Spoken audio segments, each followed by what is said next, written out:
Welcome to Under the Brown Rainbow, where South Asian queer stories come to life. I'm your host Kashif, and this podcast is proudly presented by Trikone Australia. In each episode, we dive into the diverse and often unheard narratives of the South Asian LGBTQI+ community, celebrating love, identity, and resilience. So my dears and my queers, join us as we honor the stories that shine brightly under the brown rainbow.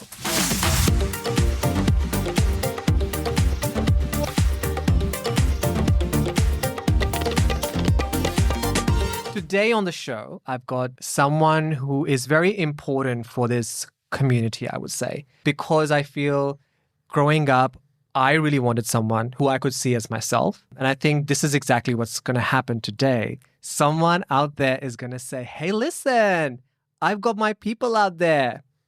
Kaisha Lux, welcome to the show. Hello.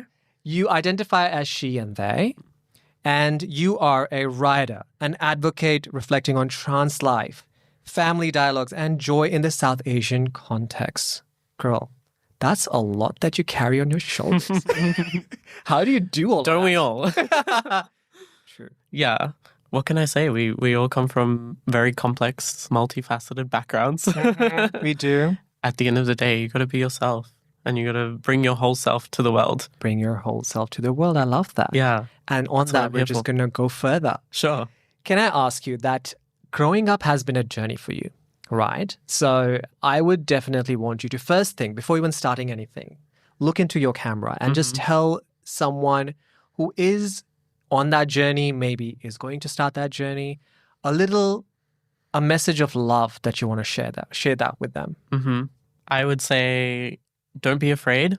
It's a scary world out there. It can feel especially scary at times like this. Right now, the way I see it, we have two sort of types of choices we can make, right? Live in a world where everyone around you is alien, who is scary, who's not on your side. At times it can feel like there's no other option, but we do have that other choice of letting ourselves change and letting ourselves evolve and letting others evolve and change around us as well. I think it's important to embrace that. If there's anyone out there who will get this reference, to see the TV glow. We can go more into that if you want. We will indeed. Okay.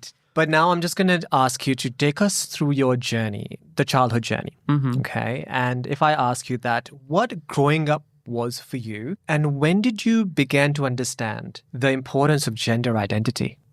I grew up in Australia, but I was born in India, in Mumbai. My parents moved here when I was probably about 6 or 7 months old, so a little baby. We were very religious growing up, and such a stark contrast to the world where I would go to school and I'd be surrounded by all these goras and all these people from all these other communities, especially growing up in Western Sydney where, it's a very diverse, broad range of people, sort of all these people that felt foreign, felt distant, felt like they were not my people. I think I developed a sense of how am I going to belong in this world, right? How to kind of find myself and forge my own path.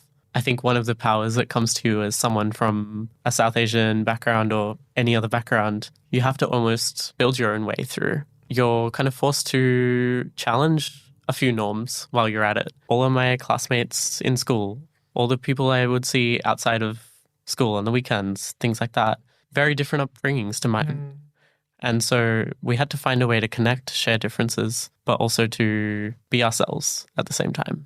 I would say one of the earliest experiences of gender identity came from finding myself in that world where wasn't always the one that was kind of had a path set out for me. I think it's kind of cliche to say this, but I had a feeling I was different from the beginning. For some of us, it comes a bit later on in life. For some of us, we kind of just know very early on. But I think at the root of it is like having that feeling in you of like, there's something different about me and it's okay to accept that. And it's okay to like embrace that. Because so many times from the world around us, we're told to shut it out or bottle it up or forget about it. We're told it's just a phase or something, Now, what were some of the biggest challenges you may have faced navigating the traditional South Asian expectations around gender identity? I think this will kind of link into the last one as well, of like growing up in a close-knit family, very religious, very tied to our culture. Like my parents came here into a world that was so unknown and held on to their values and their beliefs and their culture. Wanted to make sure that myself and my little brother as well held on to that as well, that they passed it down to us. Being part of the religious community was one of those things, and being tied to our like spirituality and devotion was one of those things as well. A religion itself comes with so many expectations and so many rules and so many kind of ideals for how you should be as a person, kind of so many roles you have to fill to devote yourself in a particular way. I think one of the things that taught me was perseverance and like resilience and that kind of spirit of like powering through and really committing yourself to something. But at the same time, you know, it showed me all of these boxes that I was told I need to fit into. Being part of a religious community, you have some event, there's a very specific way you have to carry yourself, there's a very specific way you have to dress, there's very specific gendered roles that play. Like the men will do this, the women will do this. You're in your separate buckets. That's how you're going to exist, and that's how it's done. That's how it's been done for hundreds of years. That's one of my, I think, earliest experiences where I felt really challenged and was like, what if I didn't do that? You speak of spirituality, so I'm assuming that you are religious. Yes. Right? Yes. And you did touch on it a bit, and I just want to maybe get a bit more thoughts on that. That when you go to a typical marriage, you know, on a mandap, absolutely, it's a man and a woman marrying each other. Then you sort of question that, where do we fit in? And, you know, funny that we can modify as much as we want our lives. Yeah. But the religion or the religious scholars will never modify themselves or the system. Yeah. Right? How do you navigate around that, I guess? It's one of those things that you find yourself challenging almost the entire system itself, right? When it comes to something like this. I think there is a way in which we can find a marriage between the two of things that are so sacred to us in terms of our spirituality, in terms of our devotion, in terms of our ability to call to something greater. I like to say I'm from a religious background, but, you know, the way I practice my religion is very different to how it was growing up nowadays. And I think there's a way that we can find a middle ground between those things. Yep. You can still be close to, you know, your spirituality and your devotion, but at the same time, find space for and make space for who you are as a person, not just how you present and how you are externally, but how you are internally as well, who you love and who you want to be. Like, I'm a practicing Christian myself and my partner as well. And although my partner has this very progressive church and a system that he goes to, whereas I was born into a very Protestant family, then became Pentecostals, and, you know, the kind of system where being gay is sin. End of story. Yeah. Whereas my partner is from a progressive church and a system where being gay is more inviting, inclusivity. Kind of getting into that, understanding it, it's a bit different. It hits different. Yeah. But you're right, there are progressive religion systems and communities out there doing religion in a bit more different and accepting way, in a more healing way. Yeah, absolutely. Because that's exactly what spirituality is, right? No matter what religion, it's that healing. Yeah. And if I can touch on like what we were kind of going into as well, like once I realized who I wanted to be and what my identity was, and I was coming to terms with being trans, like I had this enormous kind of weight hanging over my head and this anxiety and this fear of what will happen when I come out, or if I do ever come out to this community. Like at the time, I think my biggest fear was my own family and my own parents and how that would go. There was also that broader question of like, what would that look like for someone like me to like show up as a trans woman in that community and to bring myself in that way where there's seemingly no script for how it was done before. All those little details you pick up on, like how you should look and how you should dress and how you should present yourself and how you should behave. A lot of those things were, you know, kind of contributing to something more positive in terms of your spirituality, but at the same time were so reductive and so closed off to being any kind of unique person of your own. And that's where I had this enormous fear of like, people just wouldn't accept me that way. Maybe that's not the case. It was really hard to get an idea of what that would be like before I actually came out. So if I take you back to that moment Mm, when you thought that, hey, you know what? I'm actually going to tell someone about who I feel inside out. mm-hmm, What was that moment like? And then that journey from there on, because there are two aspects to it, right? A mental and a physical transformation. So just talk us through maybe that. Yeah. One of the first people I came out to and that I sort of took on that journey with me was my brother. Like from the moment I told him, it was always the sweetest, most positive interaction, you know, most supportive a sibling could be in that situation. It was really comforting to have that person who was there to kind of say to me, like, yeah, I understand, I see you, kind of understood how it was growing up in that community and within that culture, kind of understand all of those anxieties I was having about how will people respond. He was there as a rock, you know, to take off some of that burden, some of that stress. There's a really important point here about so much of the narrative that you see in Western white-dominated spaces about coming out, especially coming out as a trans person, is focused around your own independence and your own autonomy and your own right to say who you are, which is absolutely really important. But there's this whole notion of, you know, not being outed by someone else. In so many ways, I absolutely agree. But there's also an aspect, I think, of when you come from sort of diverse backgrounds where you almost need that support from others, because I know that it's a really, really difficult thing and it's a really challenging thing to take this to a community that has been taught to not accept these things. First of all, shout out to your brother. Hello. Yeah. Excuse me. I know. Great. Salute. Ally. We love allies. Ally. Ally from the get-go. Absolutely. Yeah. And you're right. It's important to get that from someone your own, like your family, not your chosen family, but your family. And if you get that, great. Unfortunately, some of the communities, stories, and you know, that families that we come across don't end up having that much of a progressive approach or someone who's open to what we have to say. Shout out to your brother. Yeah, shout out to my brother. Shout out to the brother. Yeah, I love you. Sibling allyship is what we want. Absolutely. Absolutely. That was the mental part, right? Let's talk about the physical transformation that you thought of going through. Because what I feel is like now in the world of today that we live in, and you're right, the white representing communities out there, they've made it that, hey, listen, anyone can transform. You know, it's just like you need to go to the doctors, get this, get that, and done. Yeah. Wear a dress and then you're done. Yeah.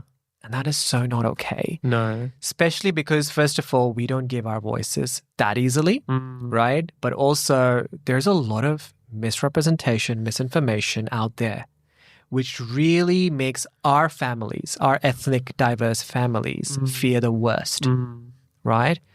Things like, oh, if you are queer, you might die of AIDS, right? Yeah. That's the first thing that comes to their mind. Yeah. And if you're trans, you'll have to do an operation straight away. What? I did not even think of that. Yep. So talk us through that. Yeah, you're reminding me of some things. Oh, sorry.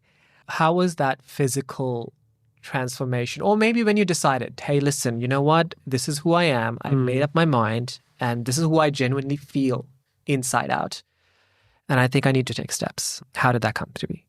It was a journey, for sure. I think I recently passed 8 years since I first kind of thought about seeing a gender therapist. A lot of what I've understood about like transition at that point was from those traditional online spaces, traditional resources that tend to be from a Western perspective, from a white-centric perspective. But it took me between then and actually when I started taking hormones was another 2 years in between. And that was 2 years of purely just sitting on it and deliberating and come to terms with what it is I was going to do, but also kind of considering how is it going to impact everyone else in my life? Because there was no script or mold for how to do that. That was really scary. One of the most powerful moments I remember is, I was scrolling through Instagram. I saw like a post from Trinetra, an activist, an actress, gorgeous woman, such a powerful voice. At that point was the only other brown trans woman I'd ever heard of in my life. I think that was a really pivotal moment for me of like just seeing that visibility and that representation.